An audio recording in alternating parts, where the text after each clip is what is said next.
Welcome to the Chandler Chase Show, where excellence is the entry fee, not the finish line. I'm Chandler Chase, and today I'm sitting down with Chris Dennis, the visionary who took neglected blocks in Charlotte and turned them into thriving communities. Together, we'll unpack how unwavering standards in design, finance, and execution create outsized impact, and how you can apply the same rigor to your projects. If you're ready to build at the highest level, let's dive in.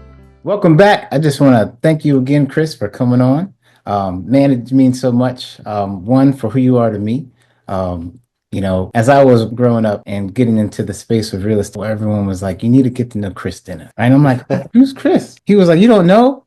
He's the guy who's building on the corner on Beatty's Ford. He owns like a whole neighborhood.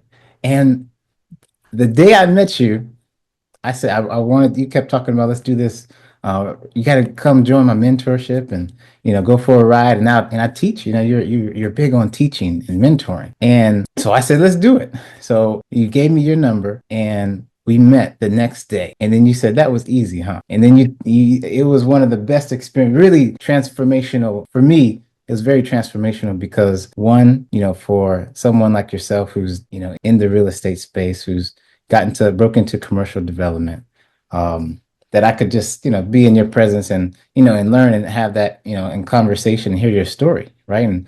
And told me like, I'm no different, right? And that's what I wanted to share today. So I brought you on to, to share your story, from where you grew up, how you got, broken, from the banking industry into entrepreneurial space. So welcome, and thank you again for coming on. Well, thank you so much, Shelly. I remember that day vividly, and I always tell people, if I give you my number, use it. Give me a call. I'm always busy, but as you saw, just like my mentor did for me, I called him one day and I told him I wanted to get on his calendar, and the next day I had a whole booking session. I was like, that was fast. So I try and do the same thing because it means a lot to people when you can share time.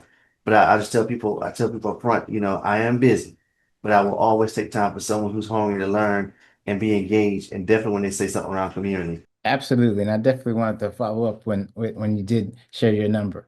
Now, for those who don't know who you are and what you do, just go a little bit more in detail about how you became the guy you are today. Well, I'll start by saying I'm Christopher Dennis. I'm the founder of eFix Housing Solutions and eFix Development Corp. I've been in the rental housing game for over 20 plus years. And when I say housing, I mean I've been in the affordable housing space. So I had a model and a mindset around stabilizing communities by providing affordable type housing solutions, thinking about the workforce housing individuals. So I had a crazy thing. My slogan has always been from the housing side that I never put you in a house that I wouldn't put my grandma in. And I love my grandma. So for me, my mindset was give a high-end renovation and a low-end rent and figure out how to make people want to stay in the community that may not be the ideal community, but at the same time, give them a great place to stay. And that kind of rolled over into our commercial side, which behind me is one of our developments that on a base for Road in LaSalle, which has a Chase Bank on one side, and on the other side, there's a TD Bank. And we were able to bring two high-quality products in the commercial space, but with the same mindset as with that the residential. We came in with the mindset that we wanted to be an anchor in the community. We want to do three things: provide community engagement, small business development, and art infusion. And taking those three things to mold that mindset. So that's kind of who I am now, and kind of how a little bit of what I do. But my story, if you want to know about that, I can take you back to a little bit about my story too. So it's up to you. I want to ask you this, right? In your story, what was the moment that changed everything for you? Wow. Man, see, you them flashback moments for me. People that don't know me, I do get emotional. The little flashback moments. For me, my story is not like most. And people ask me, why do you fight so hard, and why does community mean so much to you? Being honest and transparent. I was born with a learning disability. They say I never learned past the seventh grade. So imagine going to school every day, getting on the bus with your brothers and sisters, and watching that bus pull off, and you have to get on a different bus, and that's like 6 years of your entire life that you're sitting there, and you're in one class. It's called a resource class, and you're being told that your learning ability will be capped at the seventh grade. So to sit there and be in a box, I realized one thing, and this is what commits me today on how I operate. I will never allow you to put me in a box again. I will never allow you to be able to create a narrative that I have to live by. That's my slogan for my life. And I try and do the same thing for our communities, meaning that I'm never going to allow you to judge a community and have that community labeled by any narrative that someone else sets. If I have an impact and a presence in that community, I'll make that community be a community and not the hood that we're often painted as. So the same thing, the research class, I will never let you create a box for me anymore. So for me, I tell my mentees, when I first meet any of my mentees, there's never been a box. If you think there's a box, that means you got to get inside of a box and you've got to think outside that box and get outside of it. There is no box. And that's how I live my life by not allowing anyone to create boxes for me. Now we talk about boxes.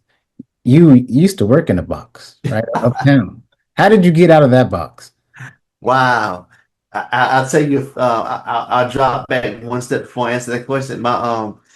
In that pivotal point for me was my grandma. You hear me talk to my grandma all the time. But I remember when I was sitting there one day, I was banging my head left to right between the cabinet, and she walked over to me and she said, that today is the day. Today is you'll define, you either define that dent or let that dent define you. And that was a change in my life. That was a change of everything. And that's how I look at every box I've ever been in. And for me, I tell people all the time that you move when things happen, but you only change when you get tired. And so that second box, which you mentioned, was Bank of America. I mean, I tell anyone, Bank of America was one of the best blessings that ever happened to me because in corporate I learned relationships. I learned the things that most people run from. I actually learned. You know, I was able to excel. To see exec at the bank running the trading floor. So I was in trading, so I got to see money all the time and transactions and see people who had a lot of money. But the one thing that allowed me to walk away from that was when I learned economics. Finance is the exchange of money. Economics is the control of money. And when you're in an environment and you're seeing a lot of things move around you, it's not about your ability just to process information, but it's your ability to apply it. And I'm good at processing a lot of information and being able to apply it. And so when I saw how economics was really a driver that I had never been taught, and when I was exposed to that, what economics was, I literally looked at my desk and I realized that the box I was sitting in, the four walls had come so close to me that I couldn't breathe. And I realized that there was a whole nother life, another world out there. And I decided to do something else crazy. I got my MBA from Queen's University, and my professor asked me, could I ever take what I love to do, which was community. And I had just really started getting into real estate. Not really. I think maybe at the time I may have had one house and maybe two houses. And I was like, I love community. I love going and seeing how we can change and make an impact, not only in a living situation, but how our community is reflected. And I never forget my professor said, if you can take what you love to do and draw on this board and make it make a business model sense, well, you got something. Man, I jumped out of the seat so fast and ran down and I drew on that board the X and Y axis and showed them how I could take over time a community and give it hope and at the same time redevelop it and focus on what's the most important part, which was the people. And we did it. And that was a day that when I went back to I was at Bank of America that day. I decided that I need to end my career and step into what my passion, my dream was, and that was that moment. So it was realizing that my passion for community, my passion for real estate, it actually could become something that I could change lives with. And I realized I was making an impact at the bank, but I wanted to have more of an impact in the community. And I kid you not, and I'm not telling anybody, please, if you're watching this, I am not telling you to go leave your job. Whatever you do, I'm not telling you that. I'm not telling you, but I will tell you this. The day I walked out of Bank of America, I found out who I truly was. And I haven't looked back since. So what was the equation you figured out, right? For with the impact, right? Plus or times or divided by community. How did you figure out that formula Well, to use now? the formula is very simple, man. Is when you think about it, it's so if you were to take and put things into a formula, when you start to look at the value of one plus one will never equal two. Because if you look at it in a finite sense, one has to be finite, but economics teaches you that doesn't have a true value, and that value can shift. Let's take that and apply it to communities. When you look at a community, you can say this community is a bad community, and there's so many reasons why. I'm not getting into the reasons why because then that falls into too many different things. But if you look at a community that's marginalized, that's labeled as marginalized, the value of that community has the potential to change positively. And the determining factors of why it hasn't changed is the reason that I exist, is that I can go in and I believe that if I can empower the people in the community to think differently about housing and how they live, but also drive the change, the changes in the community of the asset ownership, and then how we treat the asset and how we label the asset, those three factors are part of that formula that creates what is called community. Remember this one simple saying of the hood is a state of mind. Community is a way of life. My formula that I'm telling you about of looking at communities not as marginalized, but as opportunities to help rebuild people, reconnect them, and move forward is based on all those factors and tying it together to make a community work. And I can't say you can recreate me, but I'll say you are the anyone that's listening. If you don't believe you can change a community, I can show you how you can do it. And it's very simple by putting people first and looking at how to build wealth that's based on a mindset of community. Putting people first, that's the key thing, man. How has that helped you in the for the neighborhood that for all those homes that you bought when you bought in the marginalized community, right? How many years ago was it?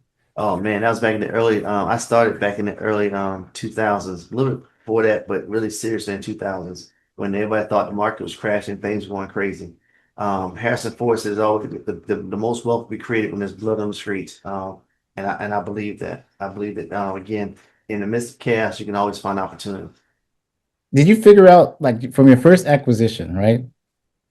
How did you figure out how to work that process, right? When you're living in that neighborhood and then you decided to keep buying more, right? A lot of times we're like, oh, I'm gonna disperse, I'm gonna go in another, area, but you focused on one area. Man, I tell you honestly, so it had to happen the way it happened, so that when it happened, you can only say, "But God." I can't help but tell you that God was my inspiration, and He spoke to me in a dream. And you may not believe this is 100% true. I had a dream one night, and He showed me a row of houses, and I was like, I woke up, I sat in the bed, and I was like, why do I? And then one thing I remember was a door, and it was a red door with a rounded top on it. And one day I was rushing out to work. I had moved to that neighborhood that was labeled as the top 24 most dangerous neighborhood in America. I actually moved to that neighborhood. I ain't telling you to do that either, but I did it. And one day I was rushing out to work, and God said, "Look to your left and your right." And it had been about 5 years, and I did buy another house in the neighborhood. And He said, "Look to your left and your right." And I sat and looked, and I literally sat back down and started crying because the door from that dream was two doors down from me, and I've owned that house for now over 20 plus years. So it was all in a dream for me. And I can't put it no other way, and I don't have any other way to describe it. But it all started out of a dream, and then for me, walking into the community and seeing people, that wouldn't have an opportunity or didn't understand equity or didn't understand the basics of finance, and you were able to share some basic knowledge that changed their lives, changed their trajectory, and then be able to help stabilize it and take a community from being fragile and marginalized to now one of the top thriving neighborhoods in the city of Charlotte. Recently, a $1 million home just sold in that neighborhood. 1.25 million. Yeah, but you got to read the stories though. There was an article that came out a few years back that said that the neighborhood called Lockwood was the fastest gentrifying neighborhood in America, but it did not have displacement. And I'll tell you, it didn't have displacement because we never had a lot of our homeowners sell homes. So we specifically came in and tried to make sure we stabilize our home ownership and keep the people that were in the homes, and it worked.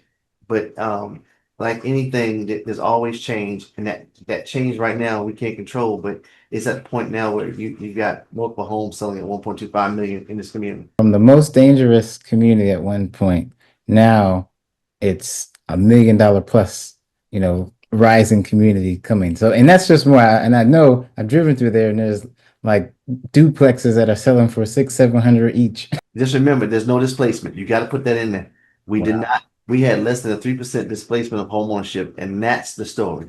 So forget the 1.25 million, forget the bad neighborhood, we had in 10 years less than a 3% displacement of homeownership. Now, Chris, let's dive in there a little bit more because a lot of times, especially in a marginalized community, right? Everyone talks about displacement, right? How do you deal with not having displacement when you are increasing the home ownership by taking care of the properties, right? More acquisitions are coming. What does that look like? So the first key thing, you have to be intentional.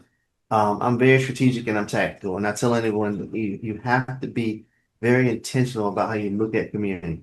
So when you look at displacement happens early on in marginalized communities because of crime and people not wanting to be in the community because it's just an area that's either plagued and they want better for their family. It's labeled as the hood. And the way you overcome that is if you go in that type of environment and you say, I'm just going in to buy a house to flip it, or I'm just going to be the typical real estate investor that we are pegged as, and your mindset is going and flipping the house, making your money and going on. You just now become the creator of what we talk about when we talk about spearheading gentrification. But if you go in with the mindset's everything, and say, how do I be intentional about driving change in this community where everyone wins? And that's how I went in. And I'll tell you a funny story. So the neighborhood was labeled as top 25 most dangerous neighborhood in America. That was an article. Please look it up. You just Google Lockwood, the top 25 most dangerous neighborhood, and it'll come up. And at the time when that happened, it hit me so hard in my chest because I knew what impact was when I was at the bank. At this time, I'm not at the bank. And so I'm like, I know what impact truly means. And if you allow this neighborhood to be labeled as this neighborhood is going to take a complete dive. And when we talk about harassment, we talk about displacement and inequalities, we talk about law enforcement, all that stuff is going to come crashing on this neighborhood because they're going to treat it like the hood. I had a crazy idea. Back to that God story again. God. And I decided to start a 5K. And you're like, what does a 5K have to do with a marginalized community? I kid you not. I went to some people who started a 5K, ran the 5K through the neighborhood, ended up having over 5,000 people that didn't look like this community because at the time the community was 98% Afro-American, 1% Caucasian, and 1% other. And we ran 5,000 people who that neighborhood through the NC Music Factory 5K Rock and Run. Now this is before the Music Factory became the big music factory you see today, and Camp North End didn't exist. And we had we did this 5K, and I did everything through our nonprofit, and they ran through that neighborhood. And I kid you not, I spent 3 or 4 months every year sitting in the back of rock band vans and houses, listening to people punk rock. Now I'm not a punk rock fan, but well, I won't say that. I enjoy all music, but it wasn't as stereotypical for me to be sitting there listening and jamming out the hardcore rock bands. But we did that, and that was the core of 5K. So I took rock band, whoever had the most energy and the hottest music. I said, would you come and play in the middle of a community at 6 a.m. in the morning and have 5,000 people run through it?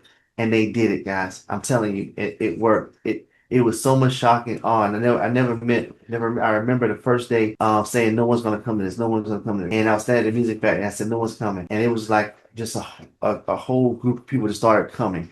And the race filled up and we started. And I can still remember the looks, people look out their windows and standing in the streets hearing this music and was in shock. But the people in the neighborhood saw their value. And the people running through the neighborhood saw the value in the community. And when they got back to the music factory and I asked them two questions: what do you think about the route? And what do you think about the community? And they said, we love the route and we love the community. And I said, on WSO TV in the early 2000s, I said that now you can't call this a hood anymore because y'all just claimed that it wasn't. So again, that was being intentional and impactful, and it changed that community. So I tell anyone, it starts with mindset, and you got to be strategic and tactical and how you approach situations and solutions, and not coming with, I'm just going to buy houses. And that's the one thing I tell people. I never got into real estate to buy a house. I got into real estate to change communities. That's what I call out of the box thing. 5K. And it sounds like, a lot of times, of course, it's, everyone wants passive income, but you started, like you said earlier, it's about helping people. And through helping people, we've been able to, God has blessed you with more and more, right? From residential, then you transition into commercial. How did that transition on the financial side, right? Now you're pivoting to, Cornerstone, um, on Beatty's Ford. Share a little bit about that experience on that transition from residential to commercial. Man, you getting all my goods today.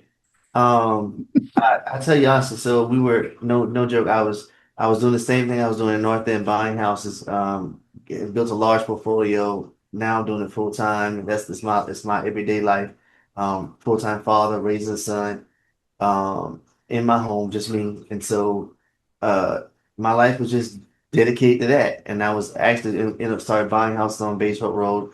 And I never forget I was on Taylor Avenue and a friend of mine came up and asked me did I ever think about commercial? And I had just had a dream and maybe I said at least about 4 to 5 months earlier, and I told God I wanted to get in commercial, but didn't know anything about commercial. So I said, I want to get in commercial, and that was my dream, and left it at that. So lo and behold, remember this: if you ask God for something, Habakkuk 2:2, write the vision, make it plain. James 4:2, you have not because you ask not. In that dream, I asked. I said I wanted to be in commercial. And I was on Taylor Avenue working on a house, sanding floors, never got and I got a phone call and said, Lady Tanya called me and she said, hey, Chris, have you ever thought about getting into commercial? There's a commercial building for sale. And I was like, sure. I got excited. And she said, I said, where? At the corner of Batesville Road and South. And I was like, huh? And let me set the stage for that because that was around June, around a little bit after June, and they had just had a incident. I won't call it a part of history, but it's an incident where 5 people lost their lives about a block from that corner. And so that building had gotten the building behind you is the building it went into disarray, and the owner was looking to sell it, and she had talked to them, and so it was a good fit conversation. And when she asked me, I remember that dream that I had just asked God, and so if you ask for something, it's gonna show up. But now remember this: God is a God that will deliver more than what you ask, and you just have to be prepared for it because that day that I said the day we were staying there, I said yes, and within a few days we had it under contract. The day I got it under contract, I stood in the center of the parking lot, and I looked across the street and I said, "What about that building over there? It looks run down too." And that was across the street, and the broker I was standing with, Rodney Faulkner, said, "Man, I know the guy's willing to sell it. Well, you want to put an offer in him?" And without a hesitation, I said yes. Within 45 minutes of having that conversation, that building was under contract. So we have both buildings under contract. Now, let me set the stage for you because I want to be real and raw. And I tell people, I'm an open book. When I put both these buildings under contract, I had never been never seen, I never saw anybody look like me that owned a commercial building. I've never seen someone actually never been inside of a commercial building being renovated. And I had never sat in any meeting where we were talking about how to finance and fund and structure a commercial building. And I will tell you this, eFix Development Corp owns both of these buildings. And we developed both of these buildings within 1 year, within over a 2 year span. And we closed on within I think it was 2 days apart. And so if you don't think you can do it and you don't think it's possible, I did it. Now I will tell you this, it was not easy. But if God gives you a vision for anything, He always puts the resources inside of you. It was already inside of me. And all I had to do was water it and believe that I can make it happen. And that goes back to those boxes. Just like at research class, I never allowed anyone to create my narrative. When I stepped into commercial, I never allowed anyone to create a narrative of what I couldn't do. I only saw what I could do. Wow. Chris, like I said, man, you are one of the most inspirational men I've ever met. And I really appreciate you sharing this. I mean, and what I get from just being around you, right, even virtually, is how in tune you are, right? One, to dream, right? To remember your dreams. Two, having how you share how important having a relationship with God and vision, because a lot of decisions that you you made were from a dream. And a lot of Yeah. people don't talk about that. We talk about dreaming, but you are literally living your dream and you said ask for it. So I'm going to ask you this one last question, right? How do you want to be remembered? You know, legacy is big for me, and I know it's big for you. How do you want to be remembered? And you know what? And that's a question I've thought about for years, and I've already had the answer for it. I don't want people to remember me as a guy who has a whole lot of money. I have a whole lot of assets. I want you to remember me by the lives of the people that I've touched. Um, and I'm gonna give you the hardcore facts about this. And the reason why this is when we and this didn't come until I really didn't understand this concept until I actually got these buildings and purchased both of these buildings. And we were standing in an archive coffee shop, and God gave me a statement. It was a dream, but it was a conversation. And He said to me clearly, "This wasn't for you." I'm like, God, what does that mean? What do you mean? This isn't for me. You gave me the buildings. You made this possible. And He said, it's not what I'm gonna do for you, it's what I'm gonna do through you. He said, don't count your blessings on what I've given you, but your true blessing is all the people I will bless through you. Meaning the people that don't even know your name.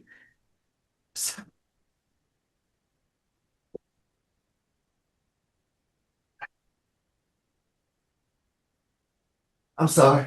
It's okay.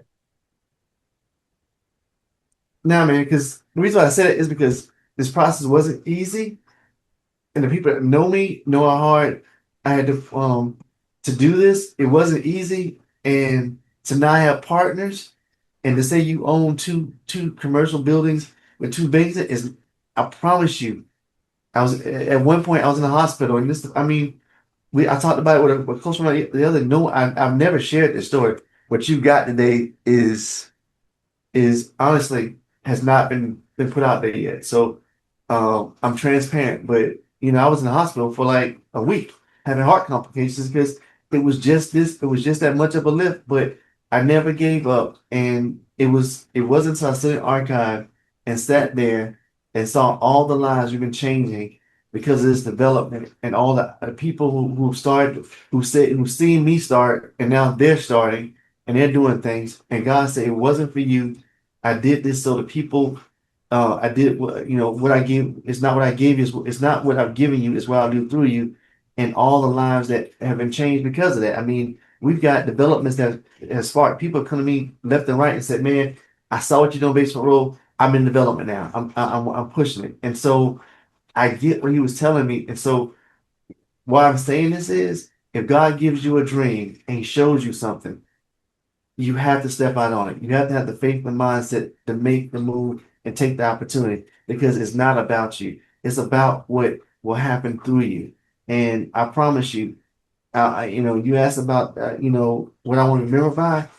I want to remember by the fact that, I followed God's voice and His footsteps and His vision, and I changed lives. And it got nothing to do with money because I'm not flashy. I live in the same house I lived in for 20 years. I drive the same cars that ain't no brand new cars. I don't wear any flashy jewelry, nothing major. But I will tell you this: if you call me, I'm always gonna be there. And if it's something my community, I'm gonna be there. I'm gonna show up. I speak on networks and I do a lot of my speaking for free. Why? Because I just want people to understand that we can do things, and that real estate is only a byproduct of building wealth, and who you are as you ascend is greater. And one of the things I'll leave you with this thought: if you think you're lonely now, wait till you become successful. You find a lot less people to talk to. So when you call me, I'll be excited. So I'm Chris. sorry about tearing up, brother. I'm sorry about No, man, I'm tearing it myself because I just want to thank you, one, for just being obedient to what God has given you, right? And how you are a true man of the community. yeah. It's one thing to see someone, right? And you could see them or you see a product, but you are in reach. And I wanted to share your story because people can reach you. You have these real estate and roast events. You have this community, this mentoring community where you can learn these nuggets and more. and it's practical principles, right? He didn't tell you to go leave your job, right? That's what you told me. He's like, I'm not telling you to leave your job, right? I'm not telling you, but this is what I did. And I noticed you said you had either one or two properties before you did. So I thank you for just giving me the time to come on my show, and where we talk about excellence and legacy. Is if there and this is the point now where I just want to give you the floor to share what anything else that you have going on that you want people to know about Chris. Yeah, so I mean, again, I give a lot of my time, and I will tell anybody this. We always say, I want to sit at a table, or I got to get to the table. No, we create tables. We started the real estate and roast out of a coffee shop that they said couldn't exist. In 1 hour, we sell 50 plus cups of coffee, and people stay almost 2 hours. So that's almost 100 cups of coffee every Friday morning at 7 a.m. And that's on a Friday morning at 7 a.m. and it's packed out. There's no standing room only. And we talk about real estate, not just real estate, but the mindset of real estate. And then how do you get in engaged in real estate, but then also how real estate ties into communities. And everyone that walks in that room understands at the end of the day when they come out that if you don't understand how community plays a part in real estate, I am not the guy to coach and be around, because everything is founded on the community and being the true advocate as you build wealth. And the last thing I'll say to everyone, and it's been so successful, it's been hugely successful, but it's predicated around one concept. Well, it's around three, but I'll give you one. One of them is the fact that most people don't know their great great grandfather's name. And that's not because they didn't give them values and principles. It's because honestly, they didn't leave them anything financially. And that's not the only thing that you want to be left financially, but in our communities, we're always starting from zero. If you look at the Rockefellers and you don't believe the statement, look at the Rockefellers. Everyone knows their name. Why? Because they left their grandkids, their great great great grandkids, so much money that we know their name now. And so a part of what we do in the roast, and a part of what I try and educate people on, is that I want your great great great grandfather, grandkids to know your name because you left them something. You left them a legacy. You took away the generational curse of always having to start from zero. I've seen so many families have to start from zero. And do you know how hard it is to get a rocket ship off the ground? And if you ain't got no fuel in it, you may have the best rocket ship, the best idea, but with no fuel, You ain't going nowhere. you ain't going nowhere. But imagine if you walked into the platform and you had a starship, and that starship was on full, tank was on full, and all you had to do, and before you got in, they gave you a manual and 7 months of training on how to fly this thing to get it into outer space. So all you had to do was just show up. How far in life would you go? That's what the real estate roast is about. That's what I'm about. And that's the legacy I want people to walk away when they come around me. Absolutely. And again, Chris, I just want to thank you for being the best version of yourself. All right, y'all. Thank you again. Thank you for tapping in. Chris, it's a pleasure. I'll see you at Real Estate and Roast on Friday. Take care. Awesome. It'll be a great show. Thanks, man. Thanks a lot.